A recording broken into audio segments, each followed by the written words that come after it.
We've got a couple of surprises planned for you today. We've got a friend of the channel that will be joining us shortly, Mr. Petrolped. But before we get to that point, I've got a couple of team members that are eagerly wanting to introduce themselves. So can I start with you, Rachel? Hi, everyone. Thanks so much for joining us. So I am events manager for SCC, which is a fun role. It's obviously difficult going forwards because the most important thing to us is the safety of all of our members with COVID and abiding by all the rules that are set for us. So it's going to be a bit of a month-by-month basis that we're working on when events are going to be happening and whether or not they will be happening and how. But if they can happen, they will happen as safely as possible. The next event we've got is going to be on Saturday, the 6th of March, which is another Zoom. And that's when we have a presentation from John Wells, who's head of design for Morgan. So we're really excited for that. And we hope you can all join us then. I know some of you know me already, so I can't wait to see you in person. And the rest of you, I can't wait to finally meet you all. Thanks very much. And I'll introduce you to Piers. Piers is our marketing manager, and he's going to talk next. Hi everyone, I'm Pierce. I'm marketing manager at SCC. Many of you may know me from having spoken on the phone or by email. We've got an exciting event planned today. Just a quick announcement from me. We're looking to enhance membership content through regional hosts. So basically, if you have a favorite road, a favorite cafe, something like that, and you want to do an event, we'll send a member of the team to support you, a member of the media team, and basically get an event going. Any sort of event you want to do around the country, we can provide support for that, get it on the membership calendar. And yeah, hopefully everyone's looking forward to an exciting season. And yeah, thanks for that. Thanks, Piers. Yeah, Zoom calls, I'm still learning, and this is a first live one we've done here. I'm Bradley. I'm sure most of you know me by now or had a WhatsApp message from me, or I've annoyed you in some way by saying mute your audio for today's Zoom or what have you. But there's just the rest of the team as well.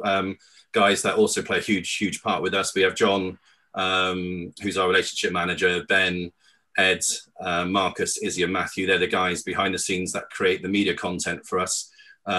So huge thank you to those guys. And obviously, I think a handful of you already met them, but hopefully throughout the rest of the year, you guys will get to meet them too. Just before we start talking about 2020, I just want to quickly say a thank you to our sponsors. I've deliberately chosen a region of sponsors which I feel can help you as members. Firstly, our first sponsor was Lillian Stanley Financial Services. Helen Kelly and her team. She's had a really good last sort of 6 months of helping the members.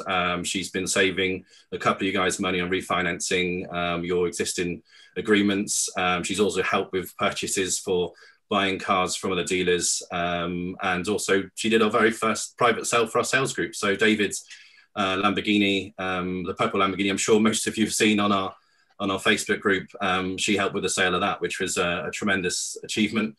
The guys from A-Plan Private Clients, Chris Paula and a team, they've offered any of you to cover your renewal for next year if you switch your insurance over to them, and obviously stay with them. They'll help you with your renewals for your membership. So if you want to save your membership fees, definitely pick up the phone to Chris Paula and the team. I've known them for over 10 years, and all my time in sort of supercar world, they've only ever given my customers great service. So I really wanted to pass that on to the members for you, and I can confidently say that they're a really brilliant group of people.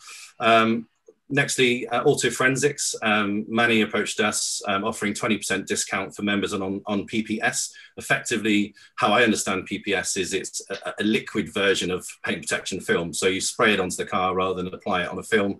You don't get any of the sort of the panel gaps or any of the little bits of corner you miss off the actual film itself. But if you guys want that on your car, please go to our sponsorship page, and there's a code for 20% off that. Lastly, this week we've introduced Aston Installations, the infamous James Hawkes-Reed. Hopefully he's watching in now. Technology-wise for cars, trackers, Apple CarPlay, parking cameras, any sort of tech. Even if you've got older cars, you want to update it. They're just about to launch HD screens for sort of early Aston Martin Vantages. So they've got a huge sort of backlog of orders for that. But if you guys want that done, the old Volvo system actually gets replaced, and you can have HD systems in there. Deranged Vehicles have now joined us. Jason and the team basically offer sort of high-end luxury upgrades to commercial vehicles. So you can have a £80,000 car that's tax effective with your company. So yeah, definitely check out the website. Again, the link on that is live on our sponsorship page of the website. Lastly, we all love watches. We love cars. We love watches. So I had to have a watch sponsor. Again, someone I knew when I worked in Mayfair. He was the president of the Graham Watches at the time. Company's called Limited Edition, run by Pietro. He has over 30 watch franchises. I've fallen in love with a watch on his site, but it's £500,000, so I've had to make do with a picture on my desktop wallpaper instead. But yeah, please check out their website if you like watches. 2020, we started this year, but 2020, lots of people want to forget it. For us, we definitely don't. It was a pretty incredible year, what we managed to achieve. Social distancing, COVID rules, 5-hour joining instructions written by me just to keep everybody safe. Sadly, I think that the next part of 2021 will be same again. But let's just have a quick look back over 2020, what it meant for SCC private members. We've got a short video now for you guys to sit back and enjoy. And then we'll go on and meet our next guest.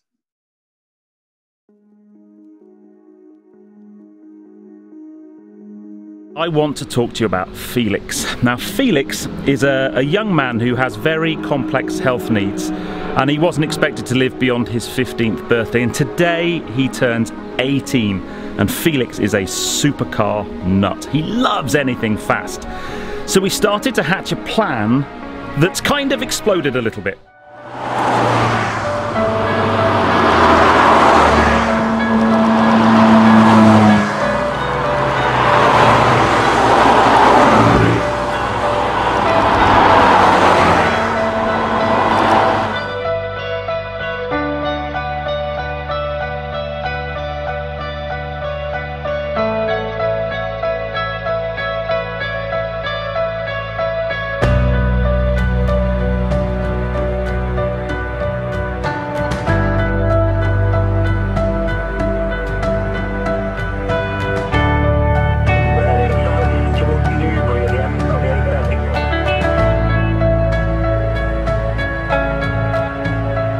But honestly, I think today's going to be right up there. An 18th birthday for a very, very special young man.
I'm part of the SCC private members stand, and a very kind owner called Robin has lent me the key to this.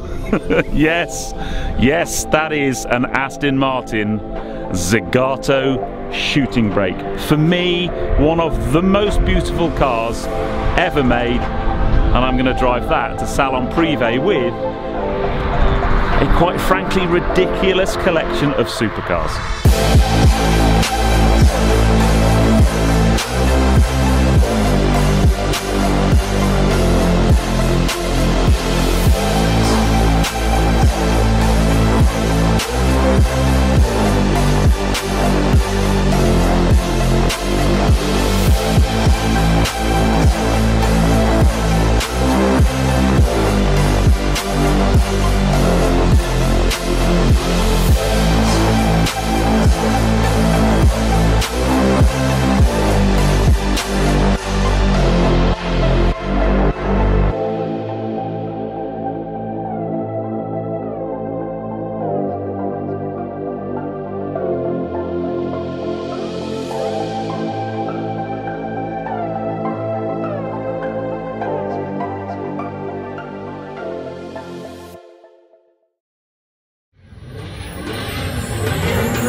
Cheers.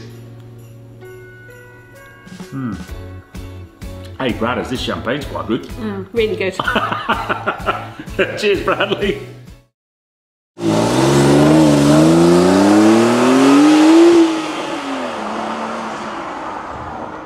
It's very, very weird watching highlights of 2020 when normally if you were doing a presentation, you'd look at people's reactions on their faces in a theatre or whatever. But I'm sure you all enjoyed that. It was quite emotional for us. Our first event with Peter or Petroped and Felix. It just after talking to Felix brought real tears to our eyes. We're going to try and we are working with the Children's Hospice Southwest this year, and hopefully we can bring more happiness to those and show our cars to those guys, and as well we're going to try and make a difference to Bowel Cancer West. A message from the team there. They were absolutely blown away by our contributions and donations to what we did for them. I had a fantastic letter from them, so huge thank you for your support with them. We will be supporting them again on track days and factory trips and Zoom calls and whatever we can really. But I want to bring in our next special guest. This is part one. Peter, welcome to us. I hope you enjoyed the video. Mate, yeah, can you believe all of that happened last year? It's incredible. No. Absolutely incredible. Yeah, no, it's a real pleasure to be here today. And it's been a real pleasure for me to be a part of this club right from the start, and to watch it grow and flourish, and to meet so many of you, both in person at the events that I've attended, but also even the last Zoom call we did. And it's just incredible, and it keeps going from strength to strength, that's for sure. Yeah, no, I really appreciate it, and looking forward to having you. We know there's a few surprises for you coming up this year, which we can't obviously tell anyone yet, but we're really looking forward to having your involvement again, and a huge thanks for your awareness. You've played a massive part with, I'm sure a handful of people on the screen now have joined because of you. So, for us to have you equally, it's it's an absolute pleasure. We've known each other for a long time, and let's see where this club can take us. And hopefully you can join us for the supercar at some point, mate. So one of your own. Yeah, I need to up the views a bit, and then I'll buy one of my own. Yeah, nearly 100,000. You are how far off 100,000 subscribers? I am 4,000 subscribers off 100,000. Yes. Wow, congratulations. So I'm sure virtual applause from around the room there. That's pretty impressive. Shall I let you get on and do your bit now, mate? Well, yeah, thank you. Now, I guess most of you know that this week we've seen the launch of two very, very cool road cars with the new Porsche 911 992 GT3, which looks utterly beautiful, and the new McLaren Atura. And also, I guess we've got to mention the new McLaren Formula One car as well, because I'm a big McLaren fan. And they look absolutely stunning, that's for sure. I am a big McLaren fan. And I just really think that new Atura seems to have kind of raised the game. It's a hybrid drivetrain, which is a first for McLaren. And the reviews and the various kind of videos that are online at the moment have just blown me away, I must say. And it looks like a real step forward. Lots of interesting changes, both on the inside and the outside. And I can't wait to find out more. And I would love to physically see the car in person. But we can't do that. But what we can do is we can find out more. So let me take you live now to the McLaren Technology Centre, the home of McLaren Automotive and the home of the McLaren Formula One team. And we're going to meet two very special guys that are going to talk us through the new Atura. I'm going to hand you over to Steve Harvey, who's the UK Market Director for McLaren, and Pete Sells from UK Sales. Good morning. Good morning. Good morning, gentlemen. Now, I must say, we've worked really hard with the SCC team and McLaren to put this on today and get very exclusive access to the car. And I also wanted to sort of big shout out to both of you for taking time on a Saturday morning to show us your new beautiful car. Now, but you're going to do a presentation very shortly. There will be an opportunity at the end of this presentation for a brief questions and answer session. So if any of you have got questions for both of these gents, then if you WhatsApp Bradley questions, he'll field questions and then we can kind of deal with those at the end. But it's an amazing honor for me to hand over to you. And I cannot wait to find out more about the new McLaren Atura. Brilliant, perfect. So what we plan to do this morning, we'll give you a quick overview of the car, and then Pete's going to go through the details. We've got an engine here, we've got a transmission, the e-motor, battery, and also a new seat as well. So we'll give you a bit more detail of what sits underneath the skin. But we're going to start with just a quick presentation on the car, just to give you a bit more detail behind what lies underneath this car. So we'll just get that set up quickly now. Okay, so welcome again to the McLaren Technology Centre. Obviously, we'd love to be doing this with you in person, and hopefully we'll find out Monday if we can start getting out and about again. We've got a couple of cars. We've got this. We've also got a grey car as well, so we're going to do a bit of a road show around the UK. And the key thing is really to try and get as many of you seeing the car, and also more importantly, driving the car. So the launch of this car represents a really significant milestone for us. So this is a culmination of everything that we've learned over the last 10 years. So it's all of our expertise and super lightweight engineering, extreme power, and electrification has been poured into this to offer a completely new car into the supercar class. So with Atura, we're introducing something completely new. So it's really a first time that we've moved into a production of electrified generation of supercars. The Atura is a new name which combines art and future technology. And in defining what we wanted this car to be, we looked at the future to a market that's changing ever faster than before. But we also wanted to look back over what we've delivered over the last decade. So I wanted to build on some of those achievements, in particular drawing on our experience in hybrid performance powertrains, with both the McLaren P1 and obviously more recently the McLaren Speedtail. But the key thing here was really to use the opportunity of an all-new ground-up platform to deliver an even better McLaren and a new supercar for what is really becoming a new era for us. So we've drawn upon decades of experience in Formula One, GT racing, hybrid technology, and what we're well known for, which is best-in-class driver engagement. So all new in every respect, the Atura represents a major step forward in performance, technology, and also sophistication as well. So I'm delighted to present to you the new Atura.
Okay, so there it is, the Atura, and you can also see the car behind me as well. So the car uses high-performance hybrid technology to improve the driving experience. So, for example, by creating a throttle response that's twice as good as that of our pure petrol, but without the weight penalty that you'd normally expect from adding electrification and battery technology.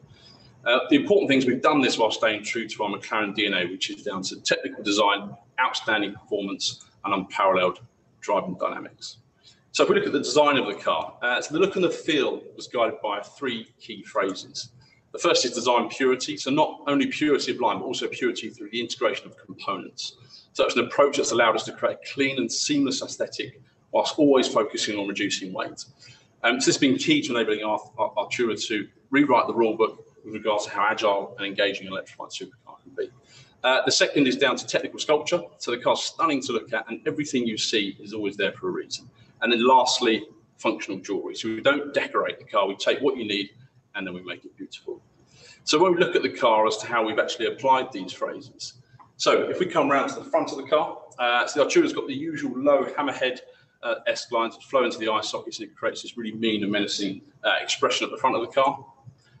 If we then move around to the side of the car, so the body side is a piece of technical sculpture that visually represents the car's advanced aerodynamics. So the front fender directs high velocity air into the path of the turbulent air coming off the front wheel, allowing clean, high quality air to come over the shoulder, and it's beautifully sculpted side intakes that you can see there. If we come around to the back of the car, so as usual, it offers that rear supercar drum with a high central exhaust and the aggressive diffuser, and it also offers a full laser width cut mesh across the whole of the back of the car and some all new horizontal almond shaped LED lights at the back.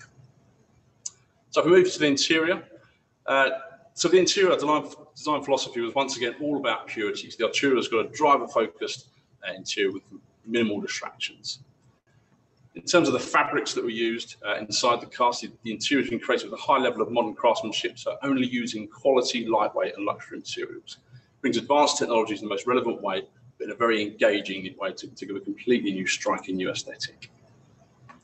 So next thing I want to talk about is what sits under the car. We're calling this the MCLA. So to hit our high-level objectives for the program, we started with a completely clean sheet of paper developing the MCLA, which is the McLaren Carbon Lightweight Architecture. So the MCLA starts with an all-new tub design. This is the first tub that's going to be also produced out of our Sheffield facility. So as you can see in this video here, the MCLA is more than just a tub. So it includes all the crash structures, all the suspension hard points, an all-new electrical architecture, and it enables us to use the latest driver technology, including advanced driver assistance system, which is a first for us, and also including the long-awaited, I'm sure a lot of you guys have got McLaren's Apple CarPlay and the Android Auto. The new vehicle structure will underpin the next generation of McLaren models moving forward. So it's not only new, but it's every bit as revolutionary as the original monocell that we did in the 12C back in 2010, 2011.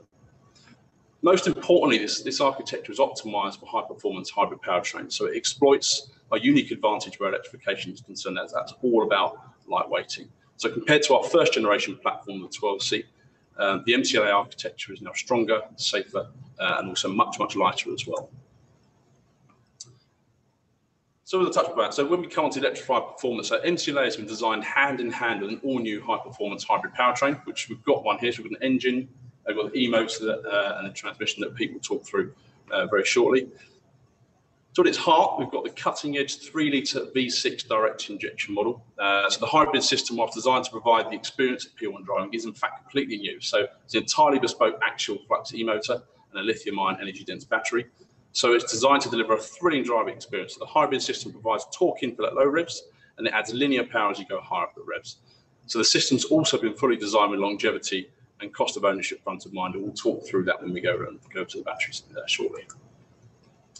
So when we look about the performance and the power of the car, so together with a high performance hybrid, it delivers 680 PS and 720 Newton meters of torque, and 95 PS comes from just the electric motor, which is incredible. When you look at the motor and how thin it is, we affectionately call it a pancake motor because it's so thin, which is 15.4 kilograms. It's absolutely staggering.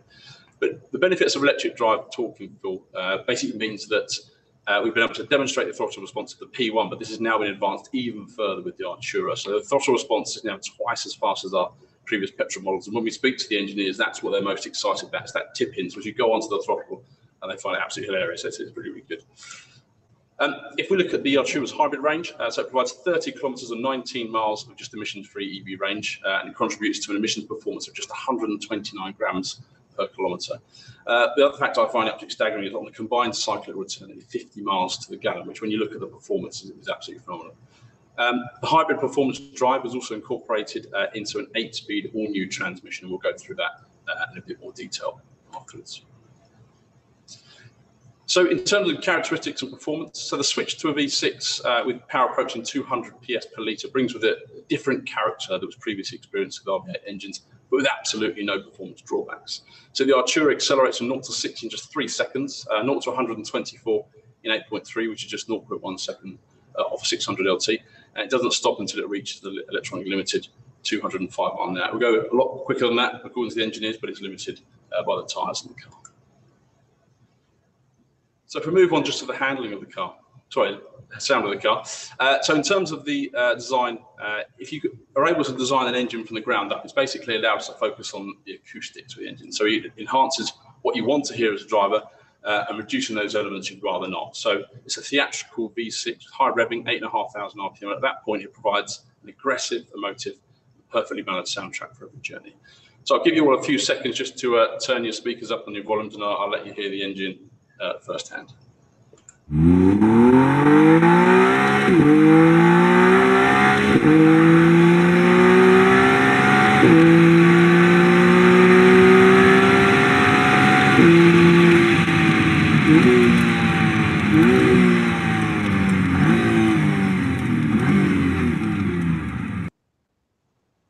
So that was actually recorded on an iPhone, so in real life it sounds even better than that, but as you can see, there's nothing disappointing about the sound of the V6. So look at the driving dynamics. So like all models, the Atura is designed from the ground up to deliver the best possible handling and feedback and uses the latest technology to improve the driving experience, whether that's on the road or whether that's on the track. So as I said earlier, so the mission was really to add all the benefits of a high-performance hybrid powertrain, but without the weight penalty you'd normally expect from electrification. So the mission the engineers have achieved, and it's absolutely phenomenal. So the car's got a din weight of 1498 kilograms, which is all fluids and 90% fuel. And it's got a dry weight of 1395 kilograms, which is pretty impressive, particularly when you look at, say, something like the SF90, that's 175 kilograms lighter than that car. We've also retained our trademark hydraulic steering rack, which is really, really important. That delivers the ultimate in feedback through the steering rack to the driver. In addition to that, we've got a new super stiff rear suspension design that maximises the control of the contact patch of the road. This is paired with proactive damping control and provides maximum grip without compromising ride comfort. And last but not least, a first for us is the use of an e-differential. So firstly, it allows you to do the big smoky drifts, but that's not the only reason. It's integrated into the car's new transmission and gives enhanced control, agility, and cornering performance. As always, you provide the driver with a choice of both powertrain and chassis modes to tailor the experience, but in the Atura, these are much more straightforward to use. So we've got a new instrument binnacle in the car, which integrates the driving mode with 2 rockers just placed just in front of your hands, which means you never need to take your hands off the steering wheel, and you can change each of these without having to look down at the sensor console. It also means that you can move the steering wheel up, down, and forward and back, and you never impair the view of the instrument binnacle or the steering wheel. So to summarise then, so the Atura very much represents a completely new generation of supercar for us. So it deploys the latest technology, but a versatile and engaging driving experience. So it provides 680 PS of power, 720 Newton meters of torque in the car that weighs just 1,395 kilograms. So it provides a big step up for us in terms of power to weight. High performance hybrid powertrain also provides the capability of doing 19 miles, which is more than most, urban journeys. It contributes to an emissions rating of just 129 grams per kilometre, or as I said before, combined cycle of 50 miles to the gallon. So the Atura advances the well-known McLaren design identity, delivering presence and purpose through purity of design. In terms of price for the car starts at £185,500 and offers all the latest driver convenience as standard. So it's got vehicle lift and it's also got the soft closed doors. We've got a huge amount of confidence in this car, in the engineering and the technology and the move forward. So the car comes included with a 5-year warranty, which is a big step forward for us. 5-year roadside assistance, a 6-year battery warranty, 10-year anti-perforation warranty, and also a first for us, all the cars in the UK will also come with a 3-year servicing package as well. So that's the car, and Rachel's been good enough to add a basket on there, so if you just want to add one of these into your basket and buy it now, that's absolutely fine. But joking aside, I'd actually like to introduce Pete, and what we'll do now is we'll go through in a bit more detail. So we've got an engine just here, a transmission, so I'm just going to change cameras around, and then Pete will run you through the technology that sits underneath the skin of the car. Okay. Absolutely. Yeah, we've got some really exciting technology, and we're particularly lucky today that all of this technology is actually outside of the car, so we can give you a really sort of detailed look at it. So first up, as we switch to our other camera, is going to be our engine. So the M630. At the moment, you know, people are saying, is it just a V8 that's being cut down on 2 less cylinders? Well, that is not the case. You know, we have a completely new setup here. This engine actually weighs only, if you can see it, I think we're about to switch to the camera, weighs only 160 kilograms. So that is a significant weight saving of nearly 50 kilograms versus our V8 engine. And there's lots to talk about with this. So firstly, with our V8 engines, there was a 90-degree V angle. We're now at 120 degrees, as you can see, so it's quite a flat engine. And that's been done for a number of reasons. So packaging first, the car now has a lower centre of gravity due to this engine here. And it also allows us to put the turbochargers inside the V. So we've got a hot in-V turbocharger setup. And there's lots of benefits to that. So it's right next to the manifolds, as you can see with Steve's camera there. So turbos spool up really quickly. We've also got some new ball bearing technology inside of the turbos. So while we do have the E-motor to give you that torque infill, the engine's also been considerably improved as well. And as you can see, just for my hands there, this is a really, really compact engine. And considering you're getting 585 PS from this, it's quite astounding. I mean, if you look at the power of the engine, for the power you're getting out of it, per kilogram, this is the most powerful V6 on sale now. So we've been really, really pleased with that. And as you've heard, it does sound pretty fantastic as well. So this is connected to our all-new 8-speed gearbox that we have over here. So there's lots of innovations on this, and I guess probably the first is we do now have 8 forward gears. And the reason we've been able to package that is because we actually don't have a reverse gear. The E-motor sits in here, it simply spins the other way, and then that allows the car to reverse.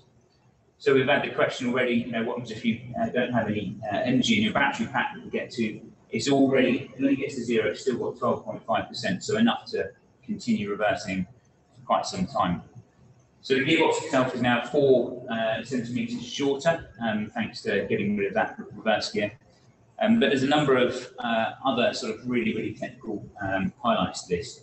So as Steve mentioned, we've now got a limited slip differential built into this. And we've been able to do that by incorporating the E-motor. That effectively gives us our locking between our 2 different axles. Of course, everyone knows limited slip differentials, you can do the big, you know, smoky drifts, it can do that as well. But on a more day-to-day driving experience, it really does give you some fantastic improvements.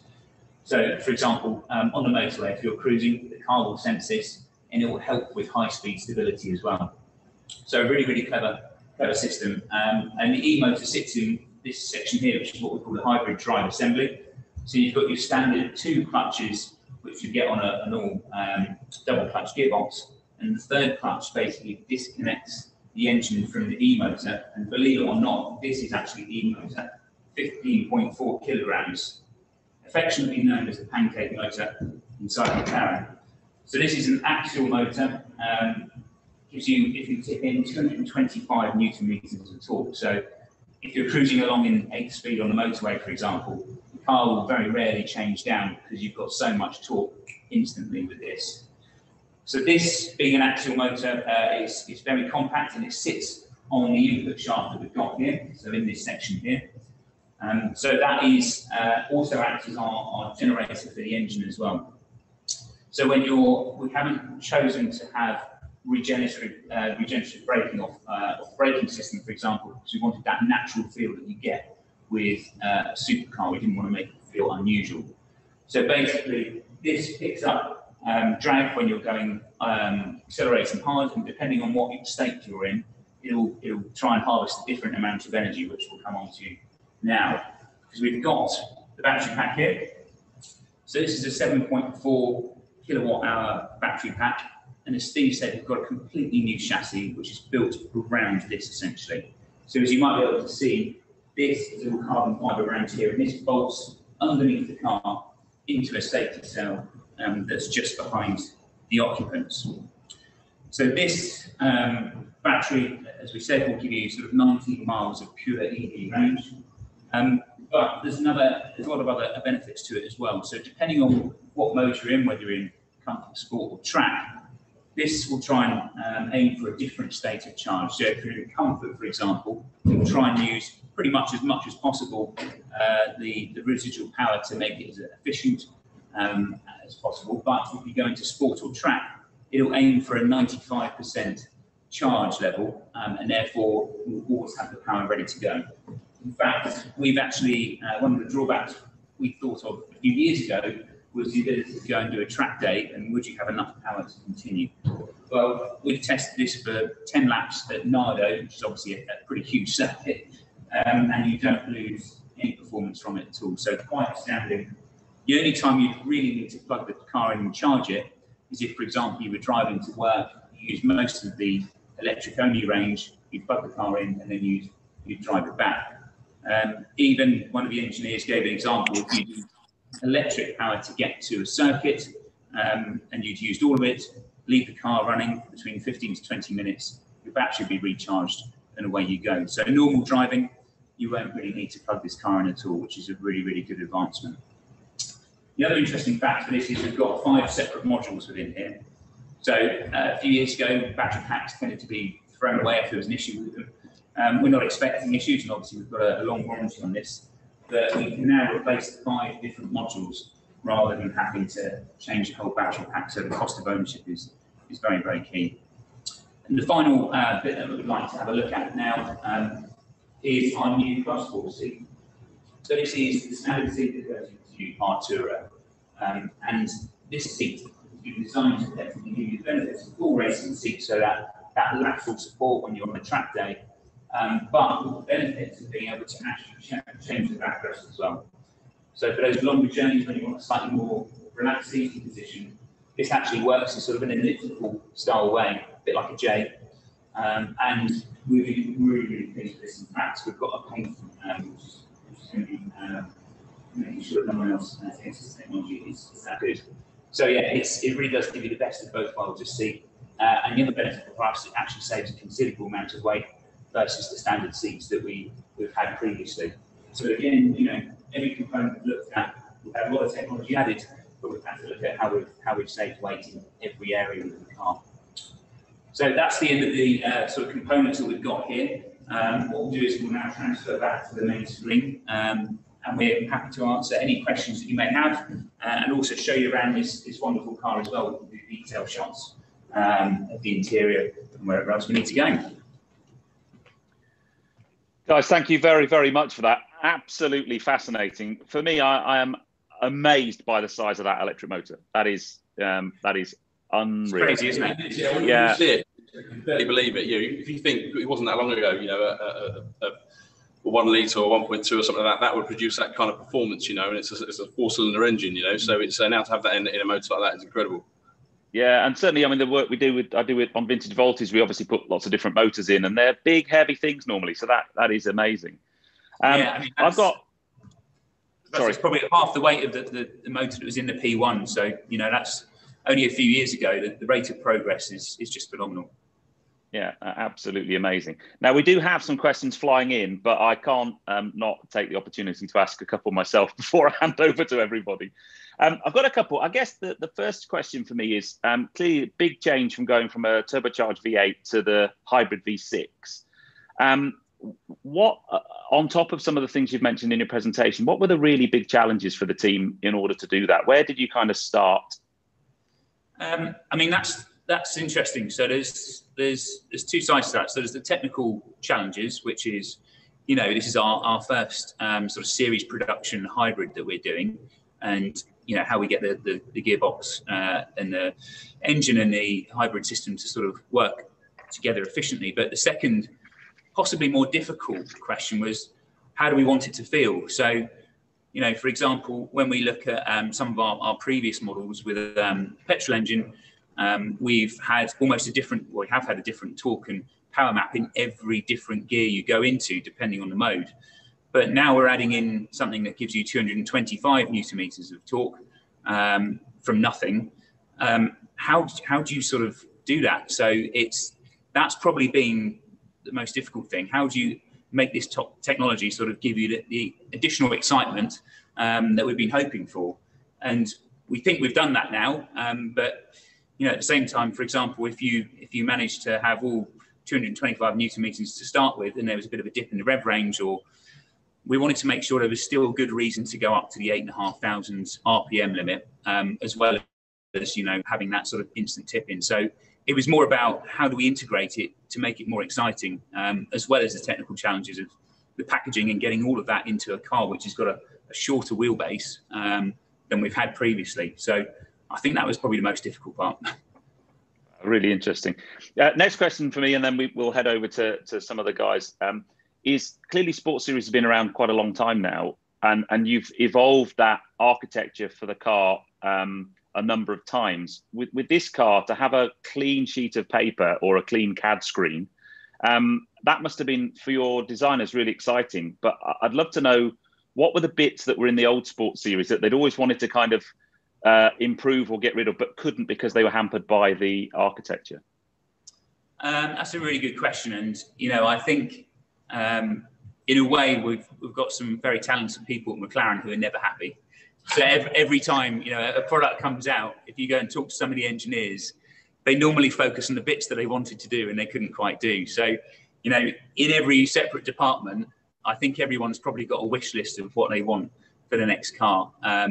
But obviously the main change for us was the existing Sports Series monocell, and you know, the various different versions of it, they just weren't really suitable to add in the sort of hybrid technology that we wanted, partly for regulations, but also partly for the excitement factor as well. So that was probably the biggest, I think. Yeah, exactly. We've got an incredibly passionate and dedicated owner group, and you know, we're constantly listening. And it might sound, it's not revolutionary, but it's little things. It's things like the seat controls were always in the inside. They're always quite tricky to use. So the seat controls have now been moved to the outside of the seat.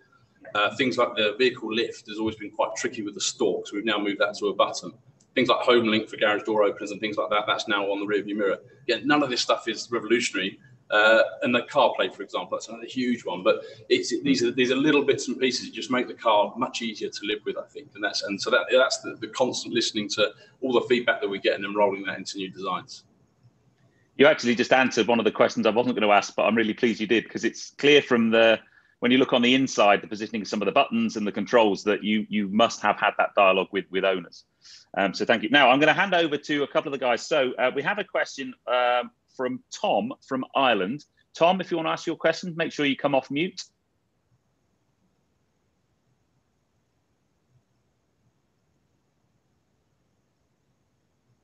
Hopefully Tom from Ireland is still with us. I can see a Tom, but there might be multiple Toms. Okay, Tom, you've lost your chance there, my friend. Alan Cookson. Alan, would you like to ask your question? And again, make sure you come off mute. Simply, when's it available to purchase that shopping basket? I want to get one in there. So the order book's open now. So we're expecting the first deliveries to be mid to late July. So yeah, we've got the configurator online, so you can go online. And what we're hoping to do is, depending on what happens with restrictions on Monday, we say we've got this car, we've got a Plateau grey car as well. We're going to try and get those out on a road show around the UK to enable people to come and see the car inside the dealers. So once we get that, we'll share those dates with Brad and the team, and then head down to your local dealer and get a chance to actually have a sit in one. Brilliant. Excellent. Super. Anthony Marcano, you have a question. Do you want to ask your question? Make sure you come off mute. Yeah, hi guys. That was a really great presentation. Thank you. I wondered about the sort of electric boost. It's been reported that it's only available for 15 seconds in its full capacity and then reduces by a certain amount. Is that accurate? And if so, what was the main rationale for doing that? Is that heat management or charge saving? So yeah, that is technically correct. It's an interesting one. So low down, we have sort of 50 PS from the electric motor, but 225 Newton meters. As you move further up the rev range, that's when you get to the peak power on the engine, which is sort of 7,500 RPM. So combining those two things gives us sort of the performance that we need. By having that maximum for sort of 15 seconds, it'll allow the combustion engine to really kick in at the higher part of the rev range, and it gives us the performance we need. So the other aspect to probably mention is with the battery, we could have got more power out of the battery, but the way we've done it is we've got some headroom built in at the top. So therefore, you should be able to get the full efficiency of the battery over many years as well. So yeah, it's to hit our targets at the top of the rev range. We simply didn't need it. Okay, excellent. Thank you very much for that. Now I have Tom's question here, so I'm just going to ask it for him. Tom wanted to know what the lap time would be in comparison to a 570S or 600 LT. And then a question I wanted to ask as well is, when's the Spider planned? And have you got a date for a Spider? So, so I mean, obviously you can see that the power is a bit more than a 600 LT, but there's quite a lot that you can't see underneath this car as well. So just to give you the long version of this answer, the rear of the car, for example, has got a completely different suspension geometry. So we've got a double wishbone at the top, but we've also got a new multi-link system at the bottom, and the toe link as well is quite crucial. So it stops the wheel rotating in the Z motion, and effectively with a bit more downforce, the limited slip differential and this new suspension design, it would be the equivalent of putting maybe 350 kilograms of downforce onto a 570S. So the lap time is quicker. It's about, on an average circuit, around about 3 to 4% quicker than the 600 LT. Yeah, something else that's quite interesting is that tyre technology is moving on at an incredible pace. So the P0 coursers on this car generate the same level of grip as a Trofeo on a 600 LT. So yeah, that also has a big impact as well. Wow. And any news on the Spider? I know we've only just given us a brand new car this week and we want another one, but yeah, your Spiders are always so good though. They are really good. They are really good. Obviously we haven't confirmed anything yet, but you can look at historically, with the 720S and the 570S, etc. There is normally a Spider coming, but I think what's crucial for us is we are increasing the length of time that our cars are in production. So this car will be around for maybe about 5 years, maybe slightly longer. So we're giving plenty of time for Coupe to come out, and then we'll start on future variants in the not too distant future if we do bring them. But we're just making sure that everyone can have enough time with their car before something new comes out. So again, we've been listening to the owners and the model cadence, and we're going to reduce that. That's excellent news to hear. Now we have a question from Gareth Blake. Gareth, would you like to ask your question? And remember to come off mute.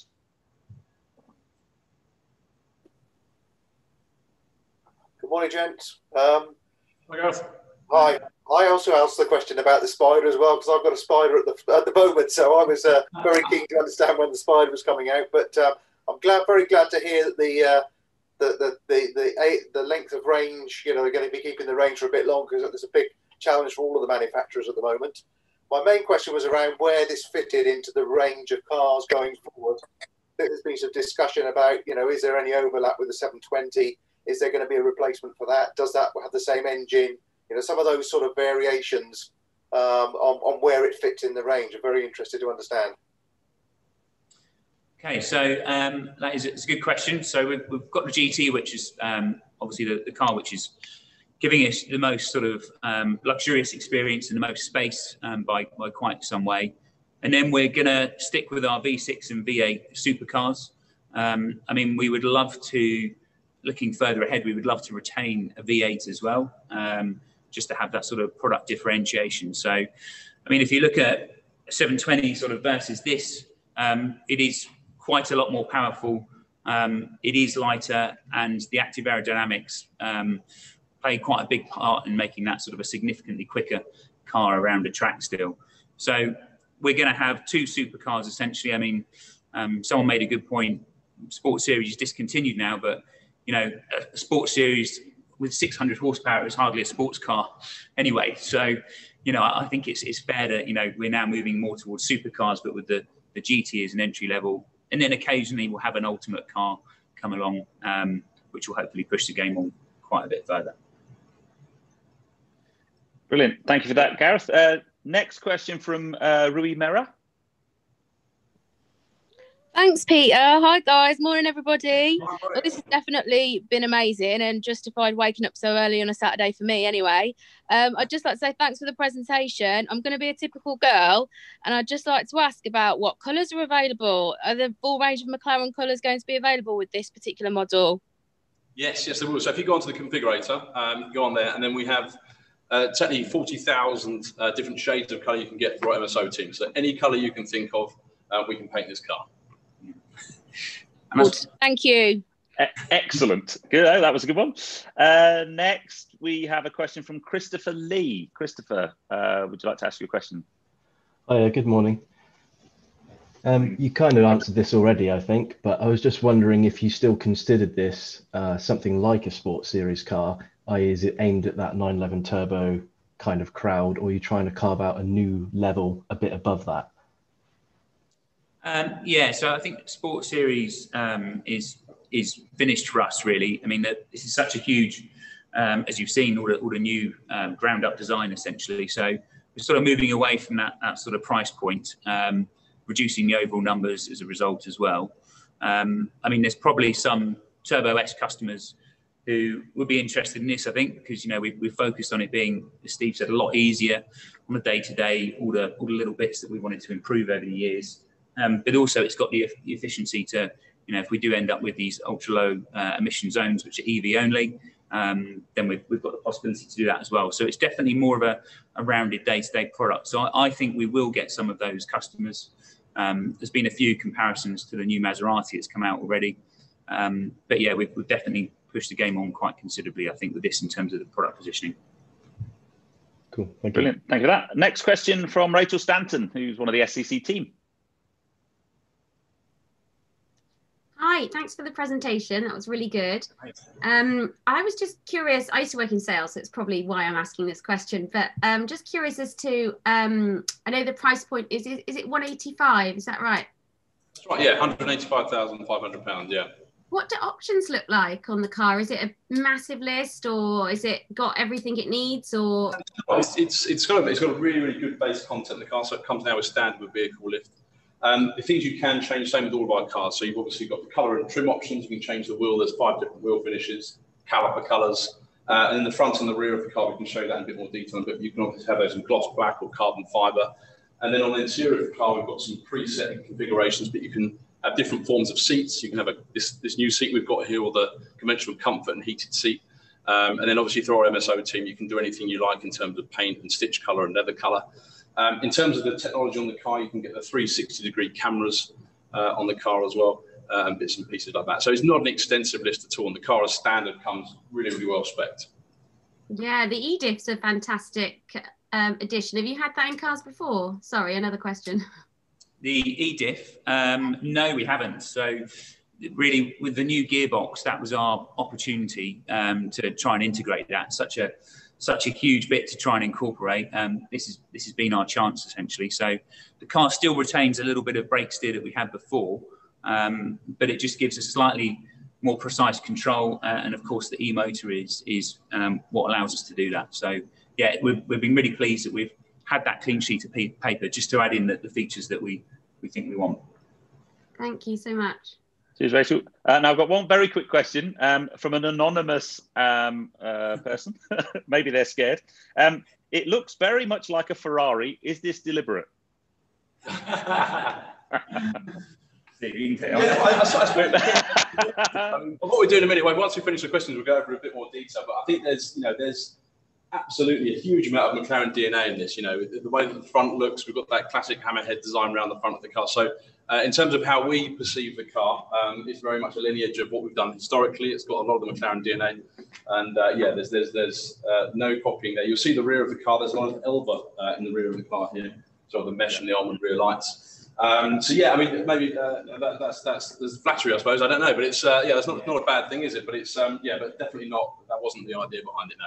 I think actually an interesting point is that in the last sort of 10 years, heat management is becoming more and more a critical issue. So one, just because of the turbochargers, but two, for hybrid as well. So I think a lot of cars compared to 20 years ago have now got more intakes and more open areas and sections like that as we really sort of push the combustion engine to go to that next level of thermal efficiency.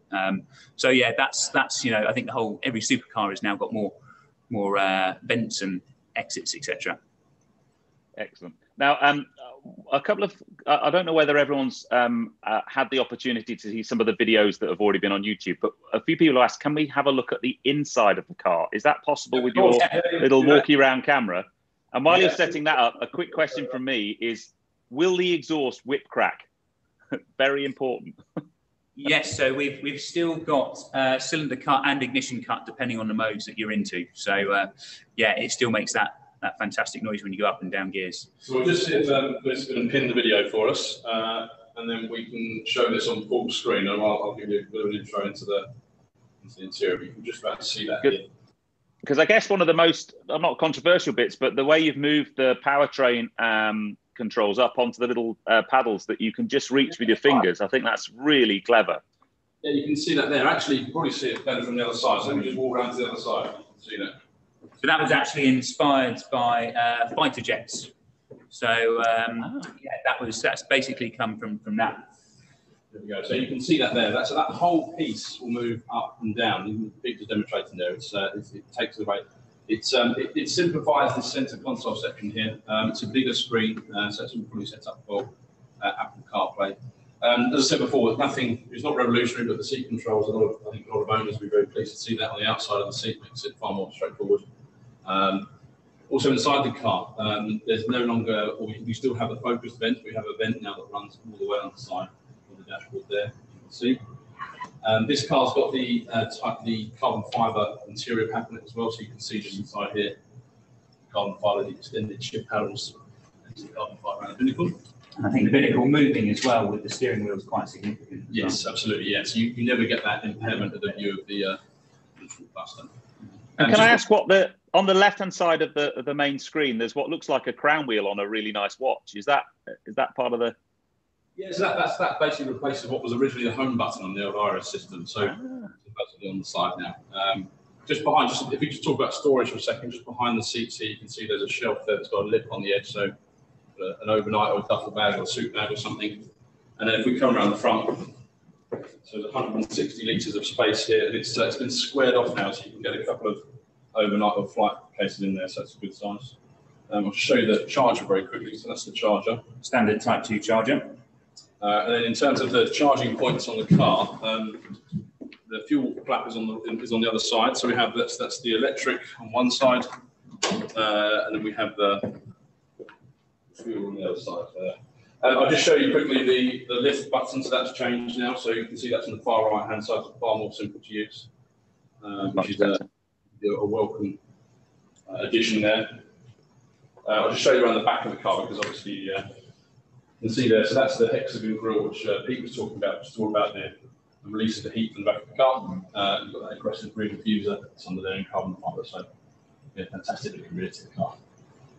And then as we were talking about heat management as well, the hot in-V turbos here. So this little vent here takes the temperature of the air from about 900 degrees down to just over 200. So quite significant heat coming off the back of the car. That's quite clever the way that it does it. If you look here, the flying buttress here at the back, so it's open. So what happens is air comes through there, it comes across and over the top of the engine and extracts the heat away from the engine. So not sure if you've ever seen it, but the engine is so far down within that now as well. Yeah, you can see. So it sits incredibly low down, so you can see from there. Run the camera quickly, sorry for my bad camera skills. There we go. You can see how low that sits there. Wow. So it sits just above the rear wheels, basically, if you looked at the car side on. That is amazing. I'm really glad I asked you to do that because we've got a really good feel for the inside looks really airy as well, which is lovely. Yeah, it's much bigger. I'm 6'2", probably heavier than I should be, and it's plenty of space for me. Yeah.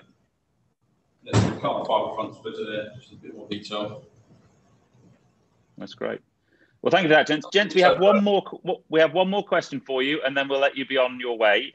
So, Ben James, you have the honour of asking the last question, my friend. Good morning, chaps. Can you hear me? Morning. Morning, Ben. How are you? Yeah, very good, thanks. Good to see you this morning. You too. I think you just touched on it, but the design signature from the 720 Spider with the flying buttresses on the back, is that more of a design feature, or does it really design? Is it designed to channel the air away from the engine, or what is it? So that's it is actually an integral part of the aerodynamics. So if those sections were covered off, you'd end up with an area of low pressure. So that would start to create lift. But in addition, now heat management is even more important with this car than our previous cars as well. So allowing the air to rush through to that area extracts heat from the engine bay. So it looks like a cool design feature, but with everything on the car, it's there for a reason. So yeah, it's a really nice feature but it is part of the engineering setup. Brilliant, thank you. And just quickly, have you boys had a chance to drive it yet? No, sadly not yet. No, but we were talking to Jamie Corsi, one of our engineers, and he said that the car's phenomenal to drive. So particularly with the tipping, he said it feels. Probably shouldn't say it. He said it feels like driving a car with a big block Chevy in it. That sort of level of throttle response you get from the car. I think that's been some feedback on some of our previous models. So the throttle response is twice as fast. He said it's comical. He said he was driving it at Idiada, which is one of our proving grounds, and he thought he was in kilometres an hour, and he was actually miles an hour. So he said the car's staggeringly quick, as you can imagine. But no, really good feedback so far, and Pete and I are hoping to drive it fairly soon. Excellent. Thanks, guys. Amazing. Well, guys, thank you so much for your questions. It's been a real honour for me to field that Q&A today, and what a stunning car. And I cannot wait to hopefully get the opportunity to drive it. And I'm sure many of the guys that are sat on this call will want to drive it as well. Bradley, I shall hand over to you, my friend. But thank you very much for letting me be involved in this event today. They did actually say they were going to loan me one for a year if I did this video. So that's the reason why I'm probably on McLaren today. No, I'm joking. I wish. No, thank you, the guys over at MTC. That was amazing to get that real interaction, and generally felt like I was there when I was watching it, which is pretty cool. And also another reason, we pulled this event for nearly a month. So, it was perfect timing. Our proposed sort of all of us get together was going to be later in March. But by pulling it forward and giving you guys something special like this, the car's been out 3 days. 100 people have only seen this car by Zoom, and there's 82 of us. So, we're in the top 200, which is a tremendous honor, and a massive, massive thanks to McLaren for allowing us this, incredibly exclusive access. So a huge, huge thank you then. A huge thank you to Peter as well, or Petrol Ped. There's a couple of Peters here today. So Petrol Ped, again, brilliant. Looking forward to seeing you in the future. Questions about SCC membership or upcoming events, please drop them to me by WhatsApp or give me a call or anything separately. But whether or not you like McLaren, I really hope you really enjoyed today. It's given you probably an insight to McLaren that you guys might not have seen. I was a perfect example. I worked for Aston Martin for a long, long time, and I was chatting to the guys before and saying, I wanted to hate the product, and I refused to drive it for a little while when I had opportunities, and I actually got behind the wheel, and I thought, wow, these things are not what you expect. So from then, I've then converted to an Aston Martin and a McLaren fan. So no, great cars. But I really, really hope all of you enjoyed that today. The video of this session will be up on YouTube soon. I think Peter or Petrol Ped's going to be putting something on his channel. We'll certainly get up to our channel. And also we'll relaunch our official end of year 2020 video to YouTube as well. So 2 videos will be coming live off the back of this. But no, thank you all for sparing your time today. I really, really hope you enjoyed it. Really looking forward to meeting you all face to face, and that's what the whole point of our community is. But keep pushing the Facebook group, keep sharing your pictures. We love to see it all. And a big thank you from me, SCC team, and all of our sponsors as well. So a virtual round of applause for everyone. It was fantastic. And yeah, we'll see you all soon. Thanks very much. Thank you guys at McLaren.